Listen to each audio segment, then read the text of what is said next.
એક મહત્વના સમાચાર મળી રહ્યા છે તેના ઉપર નજર કરીએ તો હાલમાં મળતા સમાચાર પ્રમાણે રાજકોટ શહેરમાં વરસાદી માહોલ જામ્યો છે।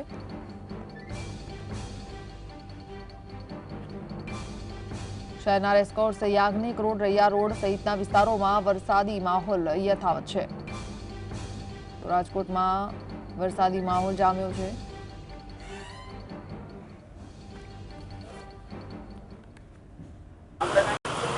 હવામાન વિભાગ દ્વારા ભારેથી અતિ ભારે વરસાદની આગાહી રાજકોટ સહિત સૌરાષ્ટ્રભરમાં અલગ અલગ વિસ્તારોમાં કરવાની જે આગાહી કરવામાં આવી છે તે પ્રમાણે હું આપને દ્રશ્યો દેખાડવા માંગીશ કે રાજકોટમાં છેલ્લી જે અડધી કલાકથી વરસાદ છે તે સૌપ્રથમ તો ધીમી ધારે અને ત્યારબાદ અત્યારે ધોધમાર વરસાદ છે તે પડી રહ્યો છે।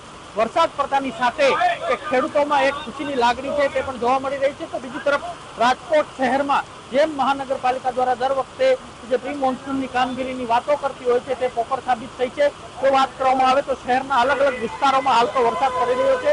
શહેરના સામાકાંઠા સહિત જે રેસકોર્સ રિંગ રોડના જે દ્રશ્યો છે કે જ્યાં જે થોડાક જ વરસાદમાં જે પાણી છે તે છલકાયા છે। રોડ છે તે આખા ભીના છે તે જોવા મળી રહ્યા છે। રોડ ઉપર જે રસ્તાઓ પાણી જોવા મળી રહ્યા છે। તો બીજી તરફ કહી શકાય કે શહેરના Raiya road, 150 foot ring road, Yagnik road સહિતના વિસ્તારોમાં પાણી ભરાવાનું અત્યારથી શરૂ છે તે કરી દેવામાં આવ્યું છે। તો હવામાન વિભાગની વાત કરવામાં આવે તો 3 થી 4 દિવસમાં ભારેથી અતિ ભારે વરસાદની આગાહી છે હવામાન વિભાગ દ્વારા કરવામાં આવી છે। ત્યારે સૌરાષ્ટ્રમાં કેટલાક વિસ્તારોમાં વરસાદ પડી શકે તેવી આગાહી છે હવામાન વિભાગ દ્વારા કરવામાં આવી છે। લકીરા સીધાલા, GS TV।